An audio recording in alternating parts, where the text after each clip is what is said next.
Yay. Welcome everyone. I'm not the person hosting, but like hello. Hey guys, I'm just finishing preparing the live stream right now, and then we'll start. All right, that sounds great. I can mute.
Okay, I think that should do it. It looks like I think it's yep. Okay. Okay, so we're good. So this is should both be on the Loving Dangerously Facebook page as well as the McKay Center Peace Building page. Okay, so welcome everybody. Chad, do you have any announcements or anything you want to share before we start? Nope. Just want to welcome everybody here and I appreciate can't hear you. that. Can other people hear him? Yep. Mhm. Oh, other people can? It's just me. Welcome everybody. Okay, that's good for me now. Is that all? Yep. That's Okay. it. Okay, great. Well, okay, so to start off today, I have one announcement. So first off, just so everyone knows, if you're watching this live or here, so next week we're going to have our Peace Building opening social. It's going to be at 3 p.m. on Tuesday, which is February the 2nd. We'll be sending out an announcement about that to everybody, so you'll have a reminder about that. But we're going to go over a couple of things in that opening social, both about the program for peace building as well as some of the classes that we'll be offering in the spring semester.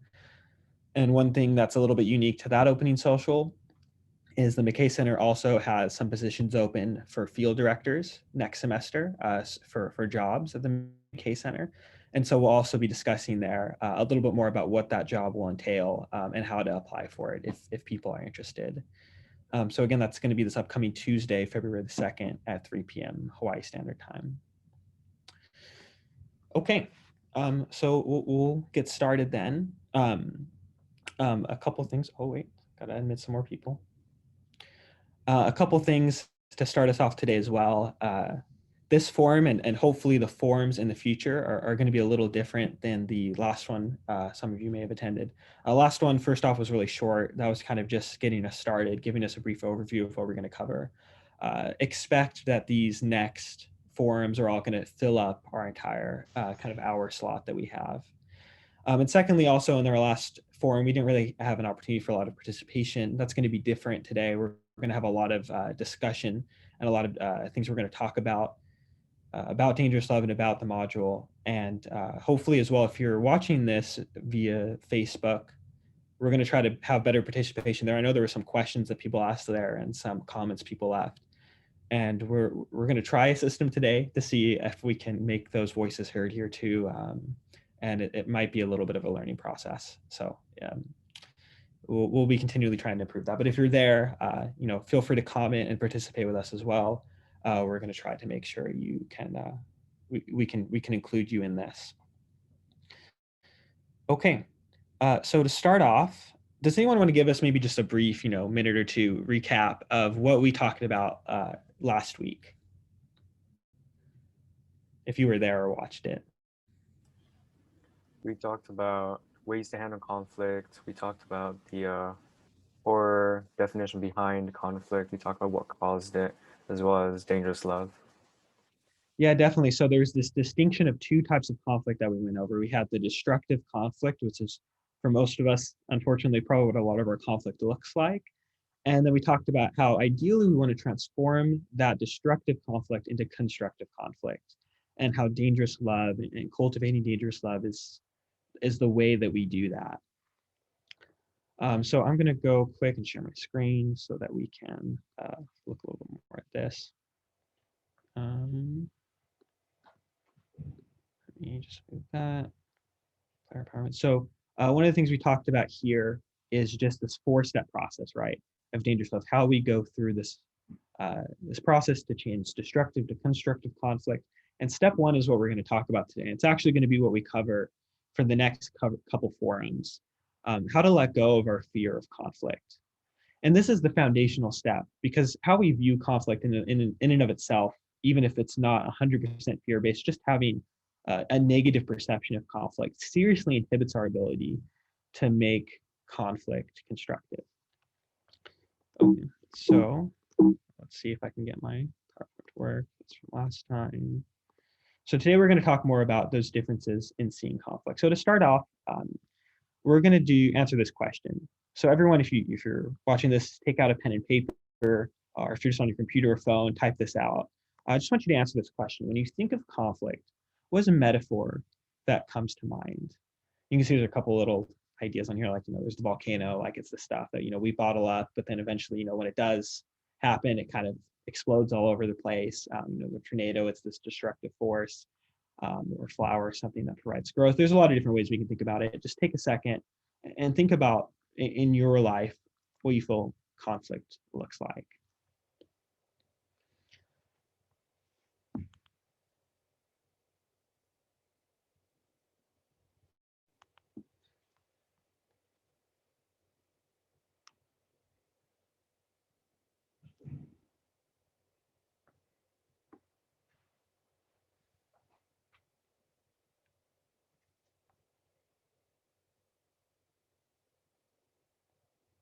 And if anyone would like to share, or would anyone like to share like their metaphor that they thought of? One of mine was a tightrope in a black hole. Okay. Do you want to explain those a little bit? Yeah, so when I'm in conflicts, I usually feel that if I make one mistake, one wrong word usage, that the entire conflict can blow up in my face. So I have to make sure that I'm taking one step each on a very slim rope. And the black hole one is that for some of them, you are constantly being gravitated towards lashing out at the other person, and that gravitational pull towards the black hole is that. And so we're always trying, like, if we're trying to deal with conflict with dangerous love, we kind of have to go away from the black hole, try to push away from it, but it's always pulling us because it's so tempting. Okay, great. Yeah, those are great ways of talking about that. Anyone else want to share a metaphor that they thought of? I'll share mine.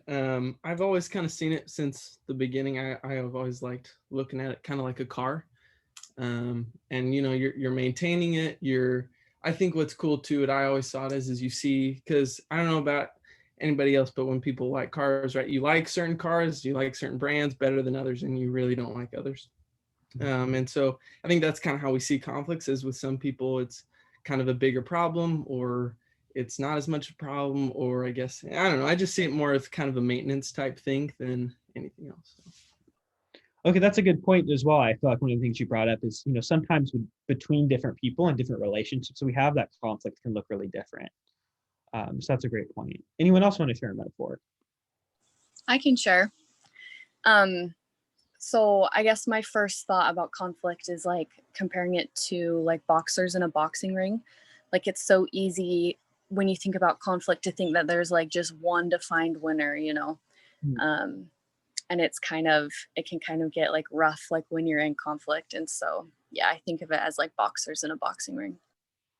Okay, great. That's another great metaphor. So, we can see that there's all these different analogies that we kind of, or these metaphors that we bring up for conflict.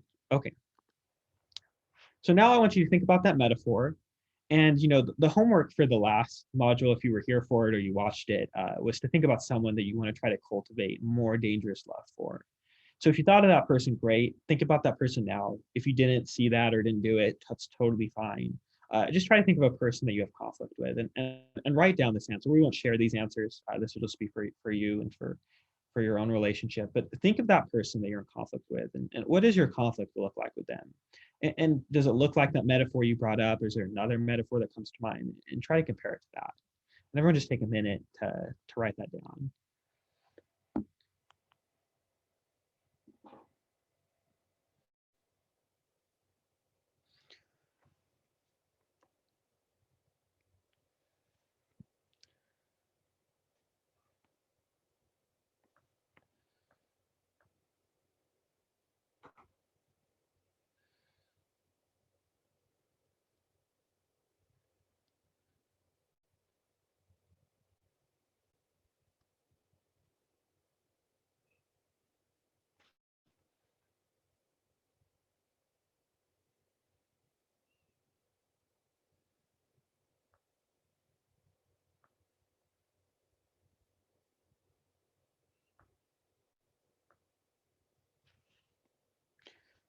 Okay, if you're still working on that, feel free to take a few more seconds to write that and to kind of just think about that conflict.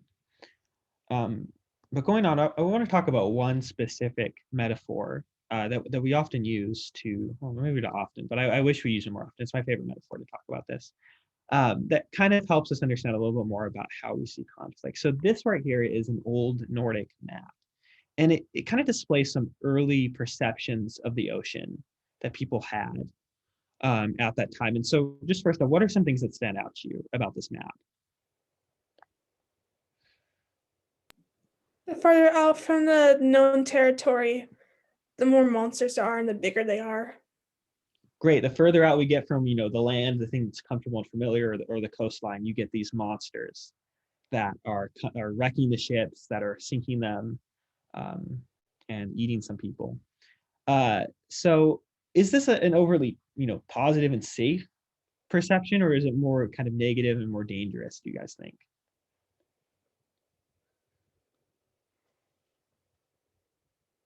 It looks pretty dangerous to me. Probably is pretty dangerous if this is how it really is. And do you think, if you guys were sailors or you guys, lived at this time and had this perception about the ocean and you were on a boat out at sea, what emotions would you experience? What feelings would that evoke? I would feel worried that those things may be true and that there's a slight chance. Yeah, that these things might be true. There's a slight chance that you're going to be capsized by sea monsters. Sorry, just 1 second. Someone's trying to enter, but I need to exit out of the PowerPoint to let them into the thing because for some reason my cursor doesn't show up. Okay, great. So you'll probably be feeling worried. What other emotions? Anyone else want to share something there? I think that maybe like expectation, like that's what you believe that it's going to happen, and you're just waiting for it to happen. Yeah, so there might be this feeling of dread that it's inevitable that in some part of this process, of some part of me being out at ocean, that I'm just waiting for a kraken or something to come and sink my ship. So I think there's some parallels that we can draw here between this early perception of the sea and our fear of conflict. What are some thoughts that you guys have about that? What are some ways we can draw parallels here?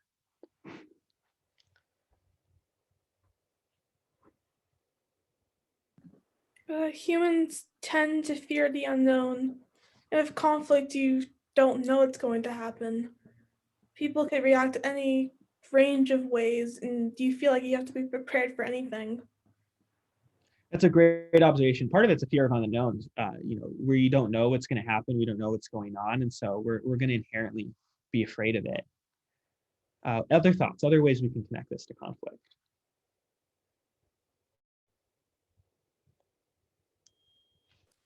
We have we have prejudices towards other people. We have notions that we inherently believe about other people that will affect our future choices. Okay, that's great. We can sometimes hold prejudices about other people for some reasons, and regardless of how based those are in truth, we're going to hold. We might hold those prejudices. We just had a comment from Facebook from Kristen. She talked about it as a learning curve, like uncharted territory. I think that's a really good point. Like as we chart more, we learn more about it. So there's all these fears that we can have about the sea, and we can have about conflict. For me, the one thing I always think of with this is that just by virtue of being in the space, of being out at sea, it evokes fear. And so just that virtue, for some of us, just the virtue of being in conflict, regardless of who it's with or what it's about, we can feel fear because we think it's an inherently dangerous place. Now, one more question I think about this map particularly. Was the sphere of sea monsters that these sailors held, was it based in reality, or was it based on myth?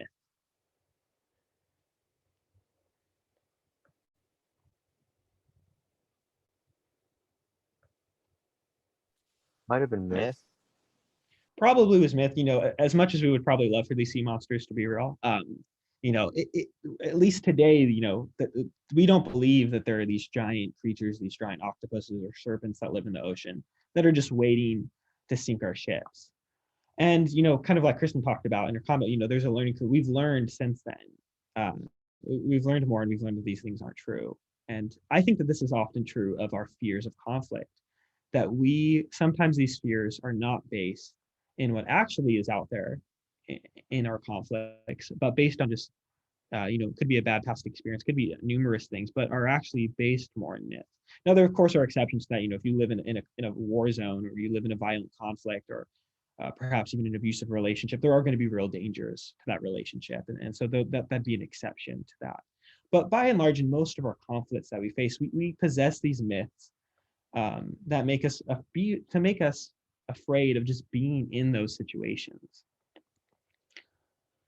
Okay, so that's a little bit we can learn from that. So now we're going to look through this little story here about negative perceptions and how those have an effect on us. Would someone be comfortable reading this? Just a little blurb here. I can. Perfect, thank you. In 2013, a study based on research of 7,000 workers in London found that the more negative people's perceptions were about stress, the more likely they were to have a heart attack. If people reported that their health was heavily affected by stress, they doubled the chances of having a heart attack in comparison to those that saw stress as a positive motivator. Quote, "We found that the association we observed between an individual's perception of the impact of stress on their health and their risk of a heart attack was independent of biological factors, unhealthy behaviors, and other psychological factors." Quote. Dr. Herman Nabi, one of the authors, said, quote, "One of the important messages from our findings is that people's perceptions about the impact of stress on their health are likely to be correct." Quote. Stress, as it turns out, doesn't necessarily kill us, but perceiving stress negatively does. Okay, so this is about stress rather than conflict, but what do you think we can learn as we compare it to conflict? How do you think this study of stress relates? Perception affects everything. Perception affects everything, and also that there are real consequences to the way we perceive things. With stress, those real consequences are health related. They saw that you could have a heart attack by seeing this, by seeing stress negatively. With conflict, the consequences are a little different. We already talked about how we can have an emotional experience. We're going to be afraid just being in that space. It's going to be different than if we see conflict as a positive thing. But it's also going to heavily affect what we do because we're experiencing fear and because we believe that conflict is this fearful and negative thing. It's going to completely change that. And ultimately, that's going to change the effect and the consequences. I guess really the outcome of the conflict. One thing I really think that's interesting about this is he kind of is saying, regardless of which way you see stress, you're right. If you think stress is bad for you, you're right. It's going to be bad for you. If you think stress is good for you, you're right. It's going to be good for you. And it becomes this self-fulfilling prophecy. And the same is somewhat true of conflict. When we see conflict as a negative and destructive force, we're going to act and see things in a way that are going to invite it to be a destructive force in our lives. We're going to treat people in ways that normally we wouldn't. And the same is going to be true if we see it as positive. We're going to act and feel differently. We're going to treat people differently.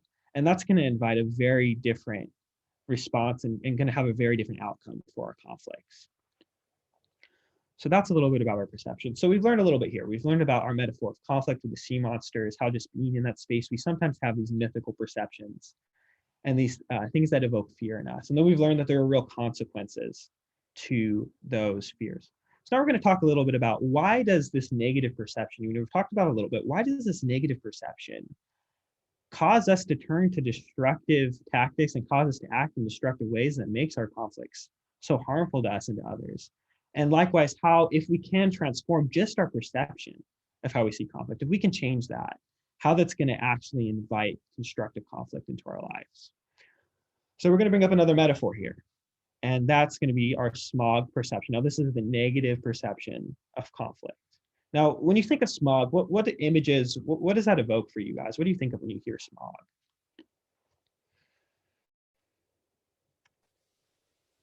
A unhealthy fog.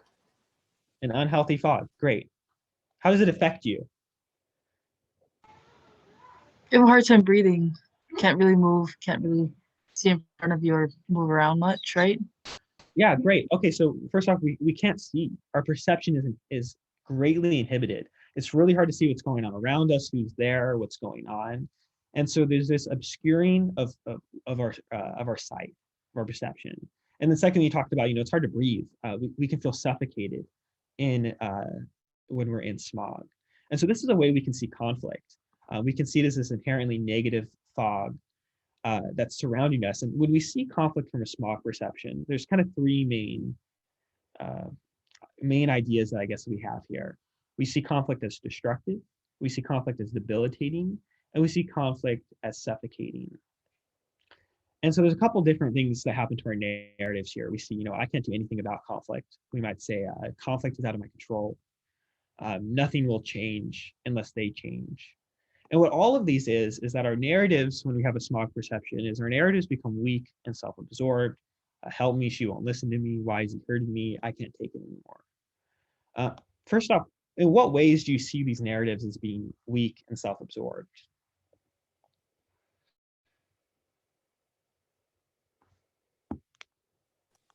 Words such as me, he, I will give the selfish. It's always about the impact on me. That's what we're focused on seeing. Okay. What else? It perceives that the conflict is just about that person. Like there's somebody, the other person's missing. Like the person you're in conflict with doesn't even exist with that way of thinking, right? Like they don't really exist, and if they do, they're just to blame. Yeah, because they have no part in it. Yeah, exactly. Can't really fix that. Mm-hmm. Definitely. Okay, so we've seen some ways that are self-absorbed. What about weak? How do you think these kind of narratives are weak?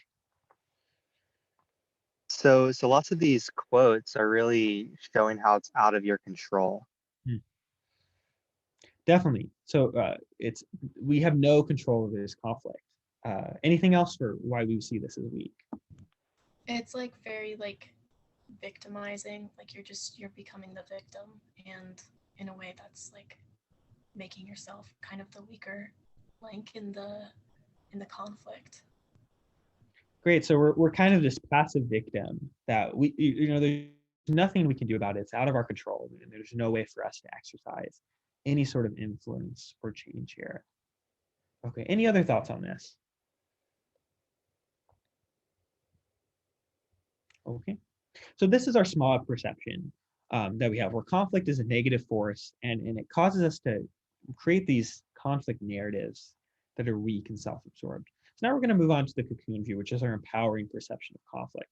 Now I feel like this imagery and this metaphor of a cocoon is something that's pretty common, at least I feel like I've heard it a lot. Does anyone want to just give us a quick description of what that kind of metaphor of the cocoon is? It's a transformative process from, being on the ground to seeing the eagle's eye view of a whole situation.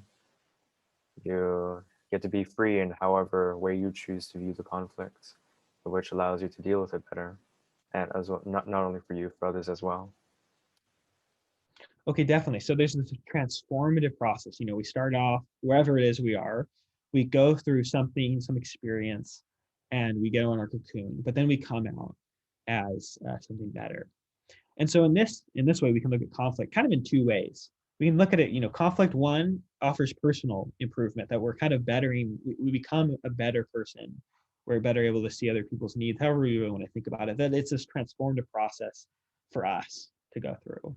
But another way we can think about this, which I think is equally important, is that it's a transformative and improving process for the relationship that we have. When we're in conflict with someone, especially if it's someone who's important in our lives, like whether it be a family member, a boyfriend or a girlfriend or a spouse, and there's conflict, we can see it as an opportunity for us to be able to turn that relationship, wherever it is, whether it's good or bad, into something more beautiful, into something better.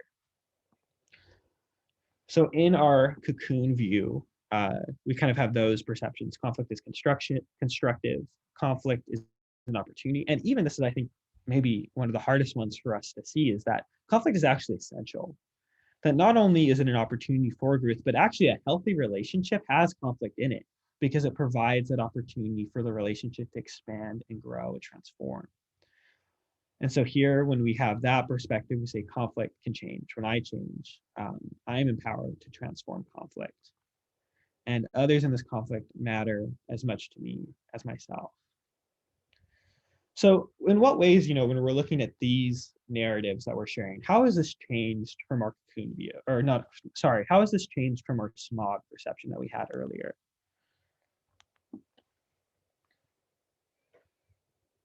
It focuses more on the other person rather than yourself, not making yourself seem self-absorbed, but rather more selfless and more service-like. Yeah, we're mindful of other people. And maybe one way the way we'd want to frame it is that there's this equality between us.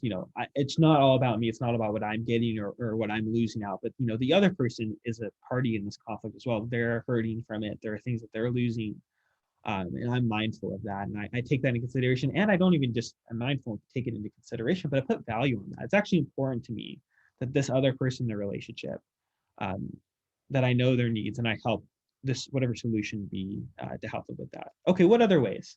What other ways does this change from our smog perception? I feel like this provides more respect both for yourself and for the people, like the other people you're in conflict with. Okay, definitely. There's a high level of respect for everyone involved. Okay, great.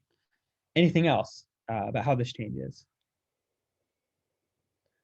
Yeah, going off of that, just viewing it as essential and making those connections deeper with the folks around you. Because I've noticed that, those sorts of conflicts really allow me to feel a closer connection once we get through it, as opposed to these superficial relationships.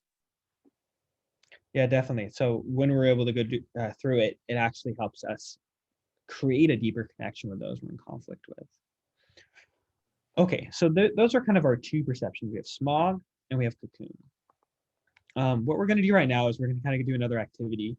And this goes back to that person that you thought of. Again, if you're still trying to think of someone you want to work through, that's totally fine. We're going to spend a little bit more time on this particular activity.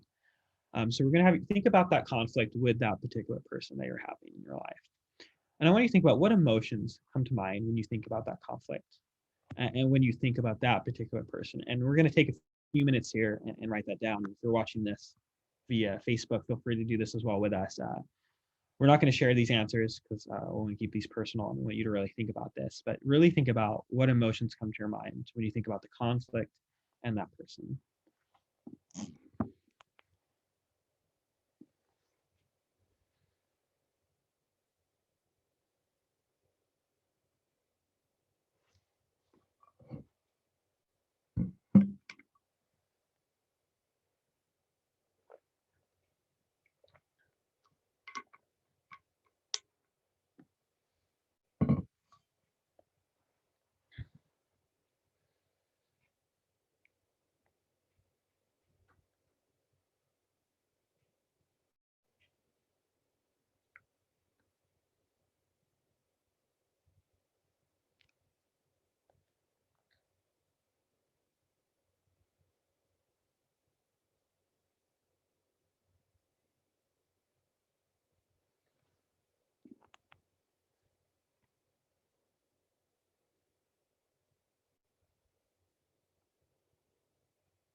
Okay, if anyone needs more time, you guys can keep writing down. I'm just going to go to the next question and give you a minute to think about that too, which is just, do you have a smog view or a cocoon view in this conflict? And just take a minute and think about that.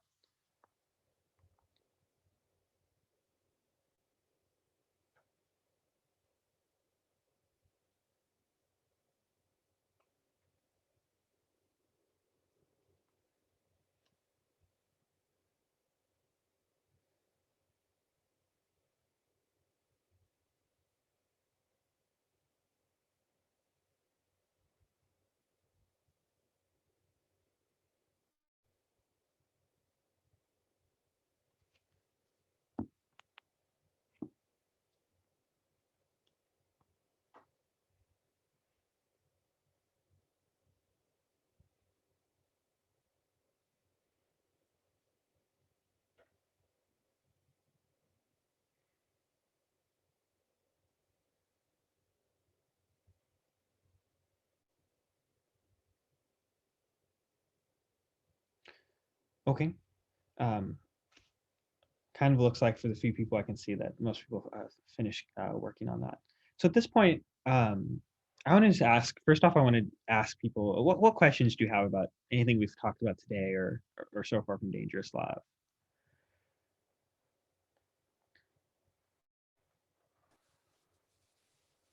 Is it okay if I ask? Yeah, perfect. So, when you practice dangerous love in a real life situation, how do you deal with the adrenaline and knowing that you have this knowledge, but there's a slight chance that something could change, that you want to be able to apply your knowledge to? How do you deal with that feeling, be able to work out the problems that you need to? So let me just make sure I understand your question. How do you do it when you feel like there's only a small chance other people are going to change? No, no. It's more, how do you deal with the feeling and conquer the feeling when,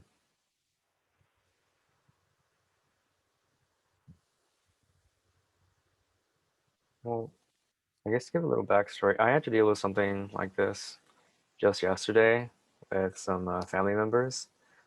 Um, and I was using the readings that I learned in class, and as well as other materials from Dangerous Love and Anatomy of Peace. And I just felt a little overwhelmed, not just because of the fact that I now know this, I'm able to share it, but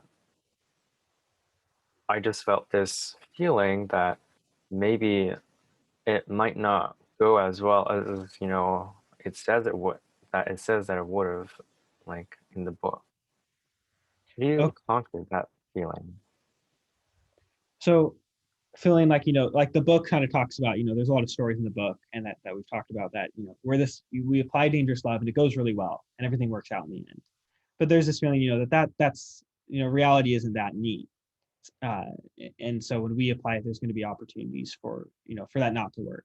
Am I understanding the question correctly? Yeah.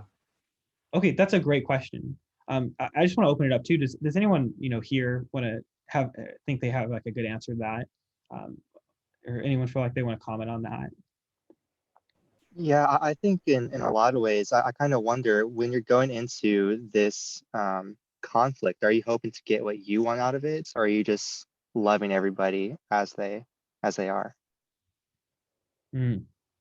Great. And I saw someone else had their hand raised. Wanted to make a comment. I think that I was going to go in the same place, and that was that we have to look at it from what we're willing to do and what we're willing to change, and not look at what we expect to have happen with the other person. So exactly like what was Dylan was saying, like it's our perception. So we're looking at Dangerous Love as we have to change. Like I'm willing to change and do the work regardless of the outcome. So if we don't focus on the outcome, I think that's the difference. Yeah, that's a great point. When we're trying to apply Dangerous Love, and we're also reading the Anatomy of Peace right now, and we're trying to see people as people, and we're doing that. there's no guarantee. There's never any guarantee that other people are gonna, or of how people are gonna react to that.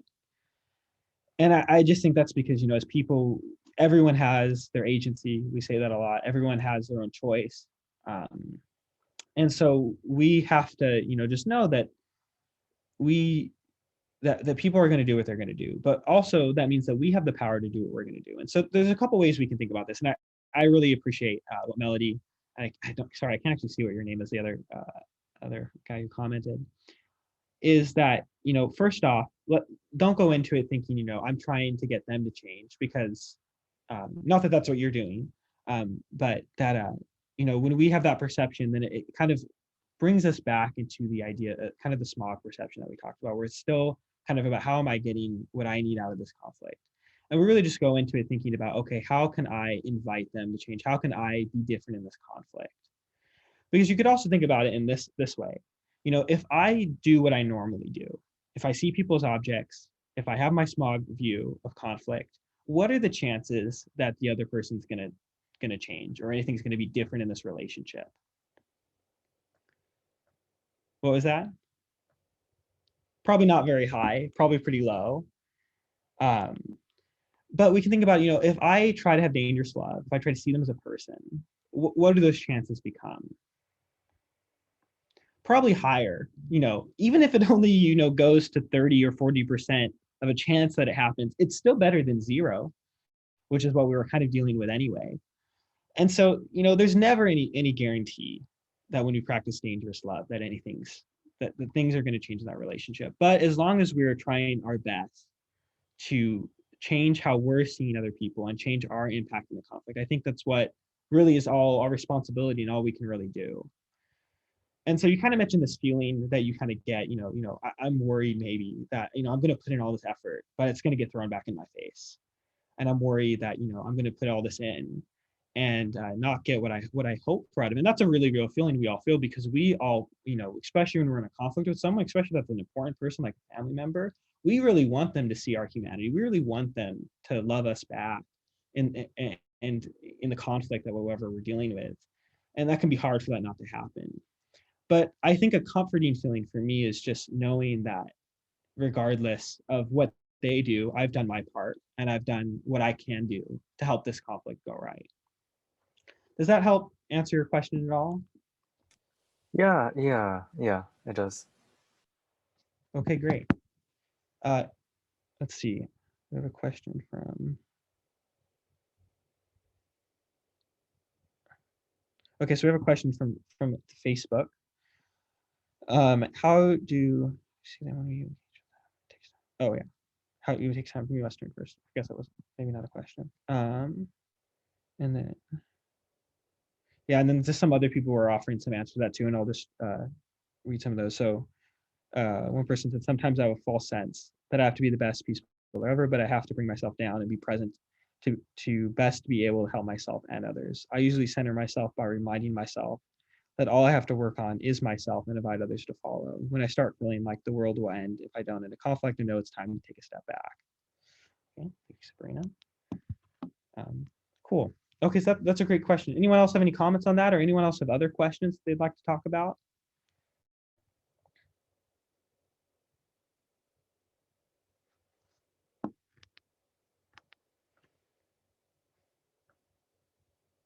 While you were talking, TK, the thing that I just kept hearing was that no matter what we do at the end of it all, there is some change, because regardless of what we're doing, what we're seeing in ourselves, regardless of the outcome, we have changed. Somehow within that, as people and within ourselves, we've transformed. So as you were talking, I'm just like, yeah, but I changed no matter what the outcome is. And that's, and I know that, and I've experienced that in my life. So it was just cool to hear that while you were talking. I'm like, yeah, I changed regardless, So. And that's a great point. And as we go through these workshops, there's one particular module where we're going to talk a lot about this idea of seeing other people and dealing with that dissonance and that feeling, almost that what's going to happen when I start seeing them in a better way, when I start practicing dangerous love, and that worry that we sometimes have, that it won't be reciprocated. And so in a future one, we'll talk more about that and dive more in depth there. Okay. Any other questions? Comments? I have a comment on the question. So, like, if we like really try to love someone like dangerously, in the book says that we are going to love them and we won't want them to change. So, if we're doing our best, like it doesn't matter if the other person doesn't change because you're loving them anyway. Okay, great. Yeah, that's a great point. And so, of course, we know with this, with dangerous love and with everything we're talking about, the center is on, how can we be a good influence? Talking even just about what we've talked about in these few days, how can we help this conflict move to a constructive pattern rather than keeping it, where it normally is in the destructive? And that's really what our focus is on. Okay, well, if there's no more comments, I think that's, our homework. Let's talk about that. So for the next workshop, there's this thing, this quiz for your conflict style. And our next workshop is going to be about conflict styles. You guys will have a different facilitator, so you guys will finally be rid of me, but I'm sure I'll probably come back at some point. But so if you guys have an opportunity, there's a little, I don't know what this thing is called actually, but you scan it with your phone and it takes you to the quiz. But you also can go to the Dangerous Love website, and the conflict styles quiz is on that website. If you don't know, if this doesn't work for you. So hopefully sometime between now and next week on Thursday, take some time and try to figure out what your conflict style is. And we're going to talk about that in the context of how does conflict styles help us navigate this move from smog to cocoon, and how our conflict styles can actually be used as a tool to help us make that transition. So with that, we're done for the day. If anyone has any questions, you can ask them now, but other than that, everyone's free to go. Thank you for coming, and we'll see you guys next week. Thank you. Thank you. Thank you. Thank you. Thank you, TK. Have a nice day. Hey, TK, what was Yeah. this forum called? So this was it's the Dangerous Love forums, but this one is called Seeing Conflict. Ah, I see. Yeah. If you were here for 425 as part of your thing, I'll make sure. I'm just going to go back on the video and see that you guys are here. So don't worry about that. Oh, Any I'm in questions? 1-to-1. Sorry. I'm in 1-to-1, so. Oh, okay. Great. Okay. See you guys. And